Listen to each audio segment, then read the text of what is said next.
Hey, Bugsy. Bugsy. There's a Pokemon that takes little kids to the underworld? Yeah, and Hypno steals little children, too. That's creepy. What does he do with them?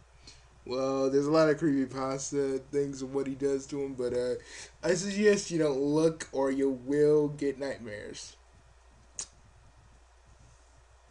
That's just. Ugh.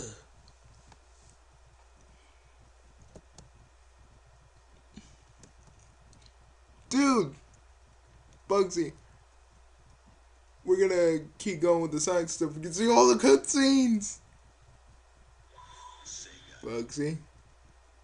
No, we can't. The game's not out for the US yet. We can't just look at it now. Bugsy.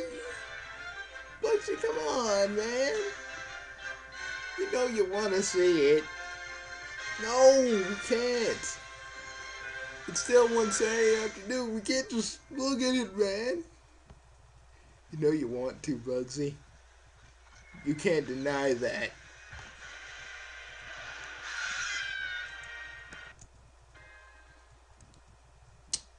Oh, did you talk about IGN's review? Oh, actually, I'm gonna show it. I'm gonna show it. Hey guys, I know one Saturday afternoon we usually look at we usually look at we usually look at cartoons and whatnot. Saturday morning cartoons, but I feel look at Gligar Vids' video. I don't know how that guy gets a whole bunch of reviews when people there are more people that dislike his video than just like it, and the people that like his video, actually do think like him.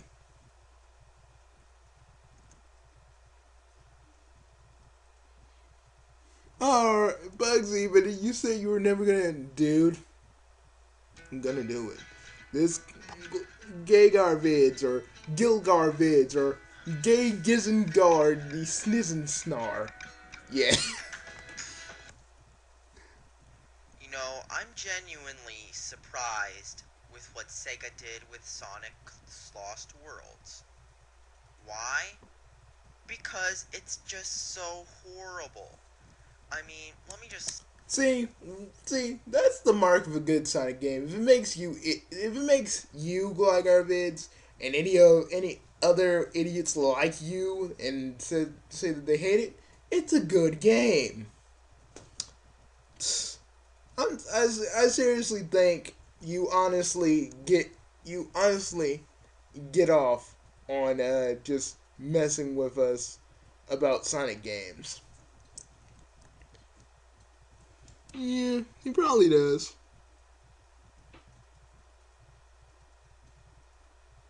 Dude's a freaking moron, and everybody's showing him that he is one. What a seriously, is this guy serious? What a troll. Thumbs down, buddy. It's not released yet. That's exactly what I always say.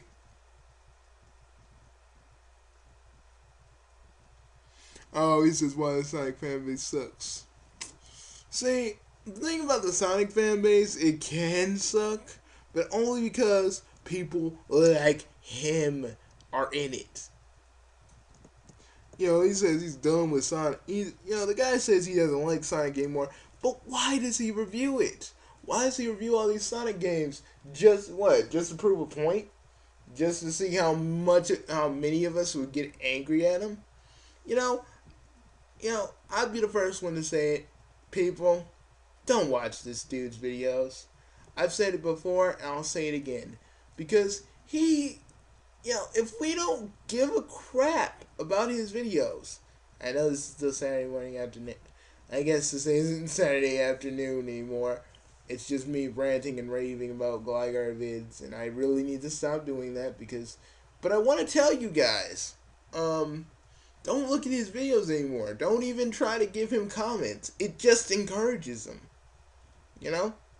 If the dude doesn't like Sonic Lost Worlds, well, him seriously.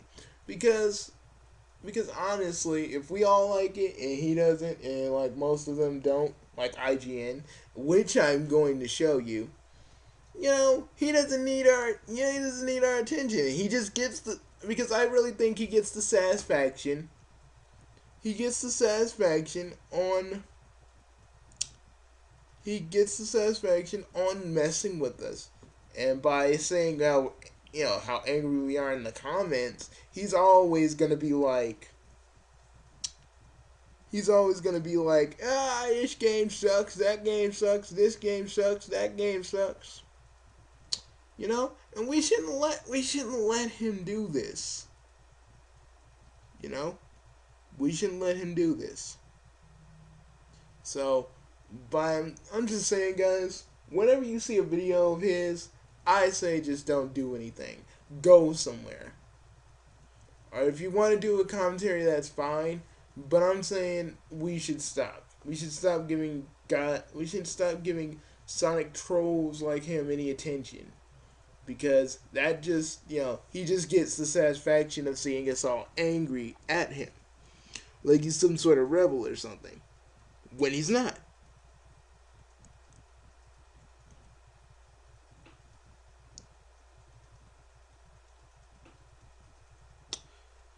The dude makes his so-called reviews and all the games we all consider are good, like Ocarina of Time, Nights in the Dreams, and so on and so forth. He thinks are bad, but he thinks other games that we think are bad are good.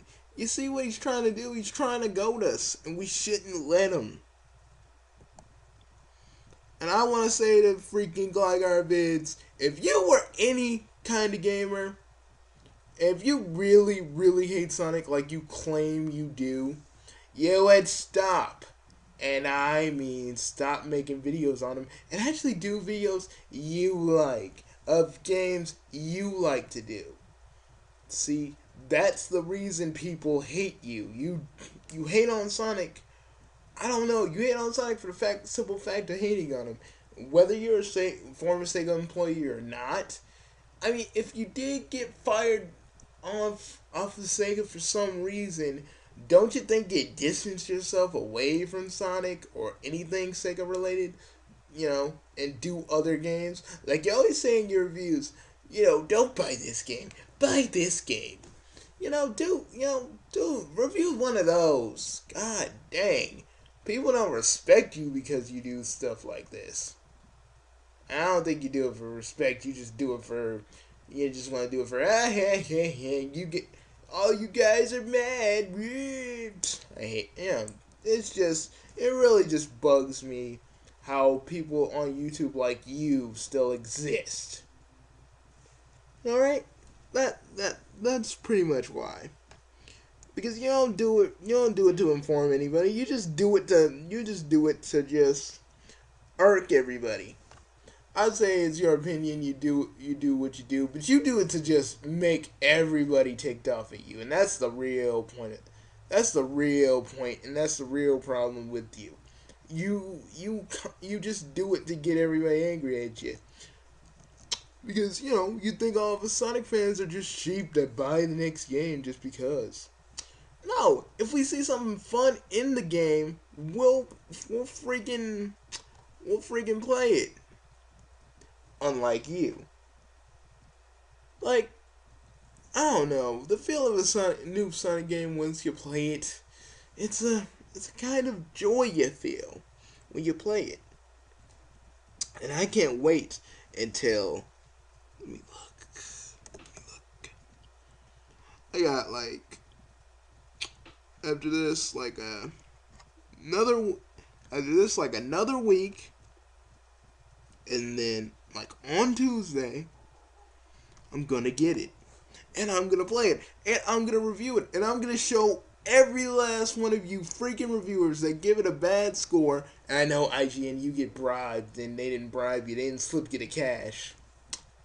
I'm gonna show you how a reviewer does a Sonic game right. Okay? I do my research. Because when I review something, I do my research. I do everything in my power to give people a good or bad review. And it despite if I don't like it, I'd say, if I don't like a game, I'd be like, if you guys like something like this, give it a go. But if you're like me, then you shouldn't try to attempt it. And like our bits, I don't do that. Oh, I don't do that.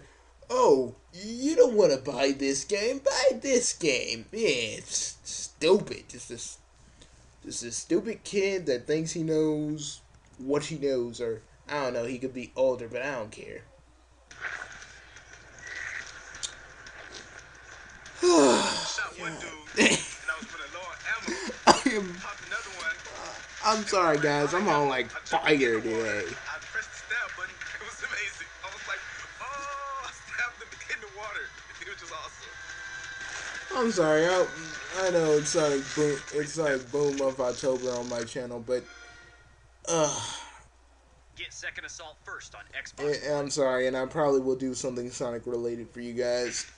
That doesn't involve me screaming like an idiot, like they can honestly freaking hear what I gotta say. Much like a good sports car receives praise for the predictability of its grip and braking performance, the best 3D platformers provide predictable jumping and movement to create a sense of rhythm and control. While the Sonic the Hedgehog games of the past have almost always understood this, Sonic Lost World does not, making the Blue Blur's latest outing a clumsy, ungainly 3D platformer. Watch what I'm about to do.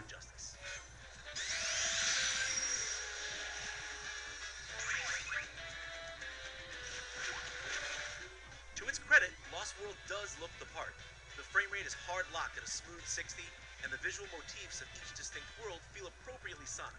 From the traditional Green Hill style opening to the beach and casino themed areas, almost every level recalls Everything I've well-known talked about in my stages Sonic of Sonic. Stuff 2 Colors are video, well-saturated, you're gonna hear but in here. occasionally flat-looking, lacking the depth and vibrancy I look for in a palette this varied. Though it subdues Lost World's look ever so slightly, it certainly doesn't keep it from being pleasant to look at. See, all you gotta say about it is the visuals. Yeah, the visuals look awesome, man. Yeah. Sonic Lost World Of course is a it strange does. sort of design feat where no one thing is broken, but a perfect storm of subtle tuning decisions throw a monkey wrench into the works. The most immediately apparent issue is how controlling Sonic feels. He doesn't really accelerate the way he has in the past. Instead, Because you guys even said it yourself that Sonic controls like a car and you don't like that. You said that in previous Sonic games beforehand. puts him directly into a leisurely jog that feels more Italian plumber than Blue Hedgehog. And even when you depress the right trigger to dash, his speed feels lacking. I never felt like the speed demon I wanted to be. As underwhelming as I found Sonic's speed on the ground. Okay, let me explain. You guys always say, "Oh, we don't like the boost thing." You said it in the freaking you said it in you kind of said it in colors a little bit. You said it in freaking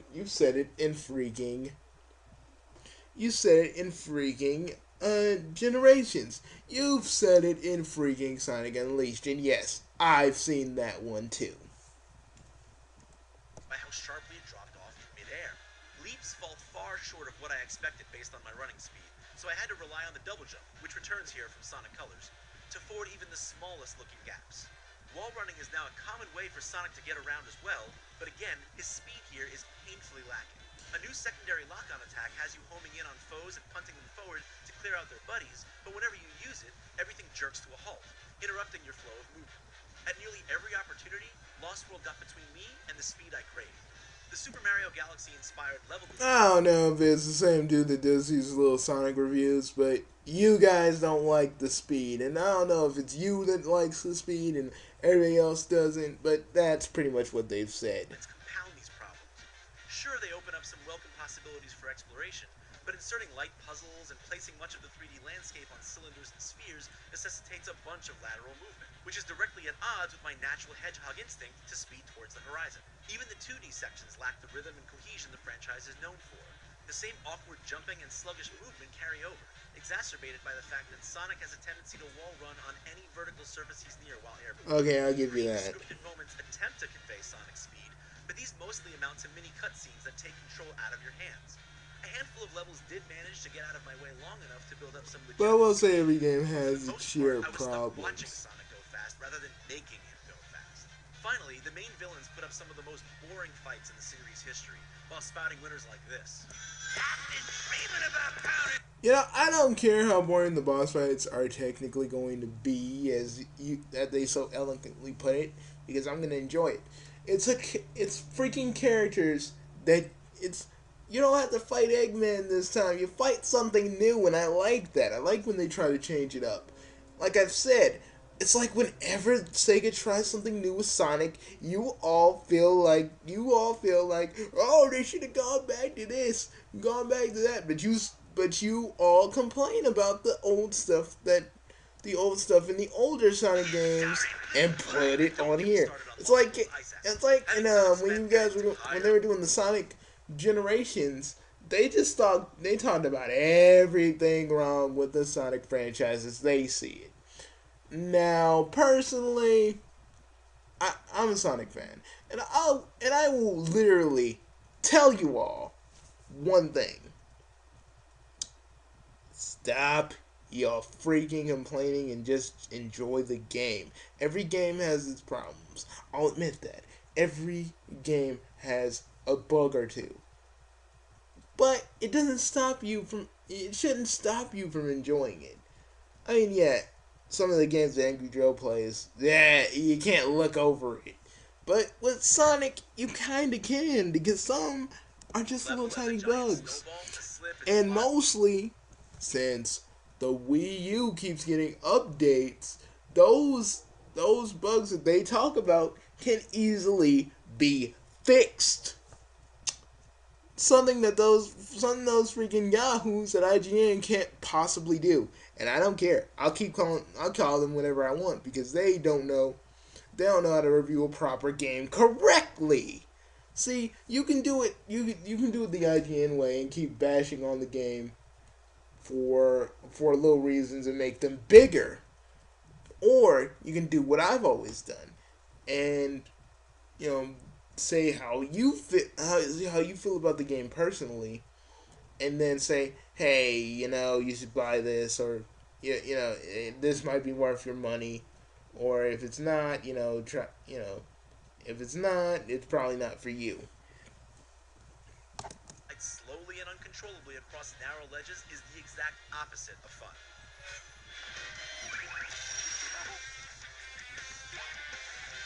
Does this mean no dessert? After the success of Sonic 4, Colors, and Generations, this is a big disappointment for Sega's speeding Blue Bullet. Sonic Lost World clumsily... Let's go back to that one more time, shall we, folks? For Sega's speeding Blue Bullet. Sonic Lost World clumsily tears all the wrong pages out of the Super Mario Galaxy playbook. Let me explain. Sonic X-treme used to be something for the freaking Sega Saturn, where they used the exact kind of feel for this before Super Mario Galaxy was even a thing. I can show you, and I can also illustrate my point, and I'm going to in a minute. Colors and Generations, this is a big disappointment for Sega's both games that they either didn't like, or kept making the big problems that were the small problems that were in the game bigger than they needed to be. Speed and fluidity that makes a Sonic game a Sonic game. Its visuals may talk the talk, but the rest of the package just can't walk. You guys can't walk the walk. I'm calling you out, IGN, on your crap. You guys can't review a game without a little bit of the green, and that's the truth.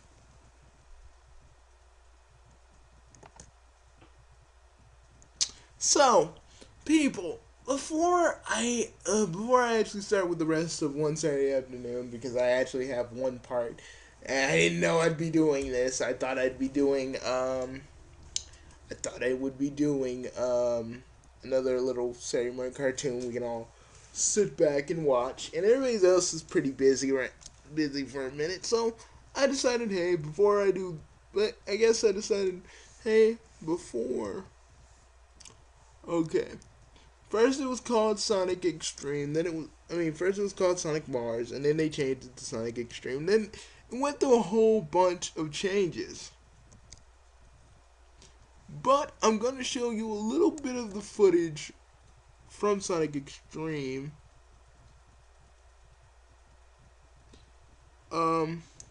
In the concept of said Sonic X-treme.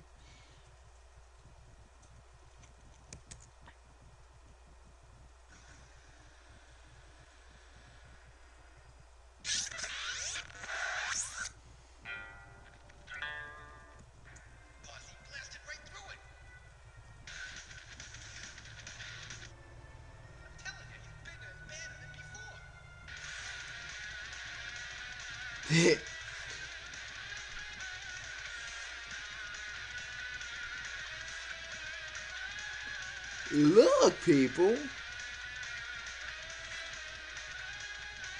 This is something Sega tried to do before Super Mario. A lot, something that a few of you don't, something that a few of the reviewers don't get.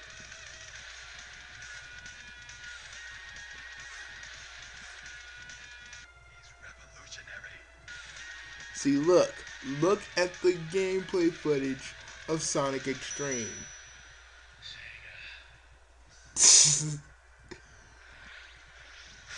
Pile of money, and everybody in the world right now loves him. He's not the only one who's noticed. Sega have as well. So around this time, Yuji Naka, one of the main creators of Sonic, and Hayao Nakayama, the president of Sega at the time, See, but this game never got made. But they did come up with 3 different pitches for the games, and the first one was Sonic 16. Now this was based off the popular TV show at the time, and looks a little bit like this. That's right, we do actually have the original trailer for this game, and personally I think it looks rather cool, and it was intended to be a much slower paced Sonic game. I know, kind of goes against the idea of Sonic, but you'd have loads of different moves, it was more stealth based, and looks a lot different. It even included the characters from the Sonic TV show, which technically would have made them canon in the Sonic universe. But this idea wasn't liked by the rest of the people there, so they were like, no, come back to us with something else. But, you know, I still would have liked this game. I just want that to be known that an official Saturday game would have been nice. well, I'm going to let you see the original footage of the game itself that was produced. Here you go. And sorry, I'm trying to actually show you Sonic X-treme. And I'm kind of getting lost in my own Sonic sauce. Why would you even think that kind of Mars? This kind of Sonic Mars? And Sega liked this one. They were like, yeah, we'll take number 3, please. But not everyone was so optimistic. Yuji Naka, upon seeing it, simply shook his head and said, good luck. And now this is the genuine video they used to pitch this idea. And this See, is how Sonic another X-treme thing looks that under the name of freaking Sonic Mars, drawed obviously.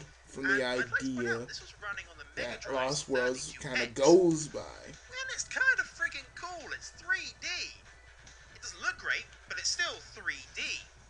You can see, though, why some people were a bit wary of the project. Compared to Sonic and Knuckles, its scenery isn't exactly stunning. But development was going pretty well for about a year. Things weren't doing too well for the 32X. No one was buying it.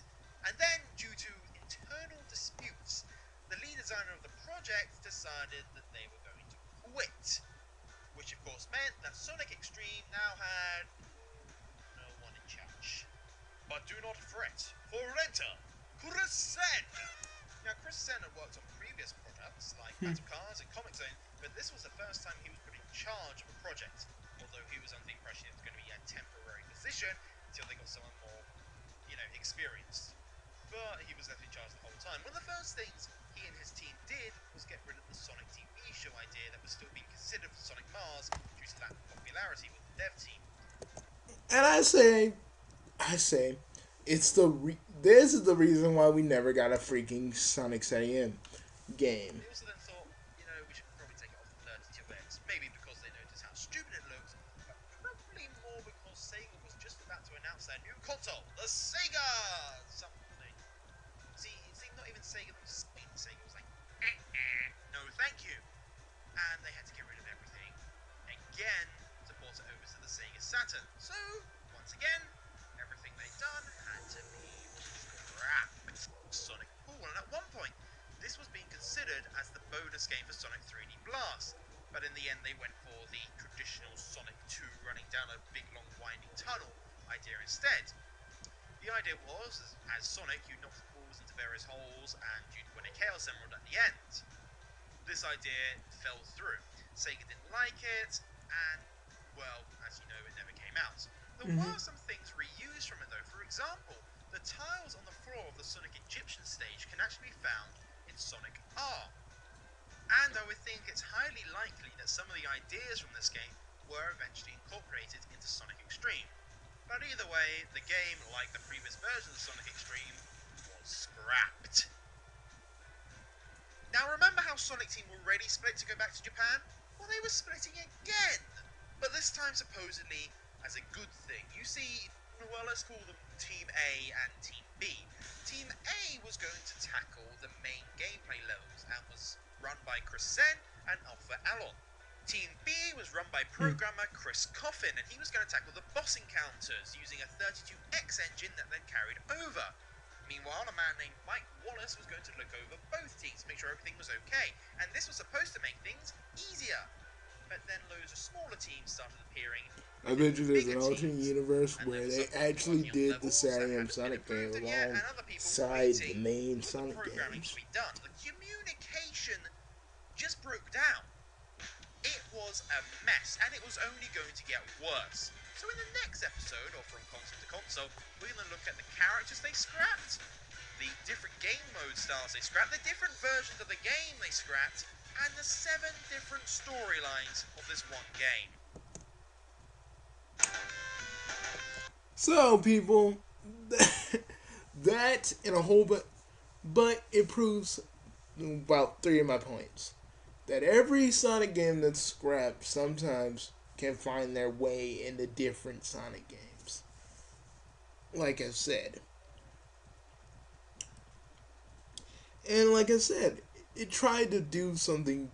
This game is trying to do something different. I haven't played it yet, but all I can say is, from what I've seen from here, to the Sonic CD, to the Sonic X-treme footage, to freaking Sonic Lost Worlds itself and how it looks, because everybody got the game earlier than me because they must have imported it from Europe.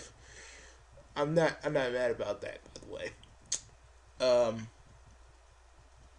But as I'm like I'm saying right now, and what freaking IGN doesn't get, and I'm never, and I don't think they'll ever really truly get about Sonic Lost Worlds, that it was some of the elements from Sonic X-treme was put in the game. Like I said, I'm gonna talk about that a little when I do my review, but that's pretty much it. Tomorrow I might do another Sonic thing. I might just do it. But here you go. I'm just gonna call this Sonic Stuff 3. See you guys in a minute.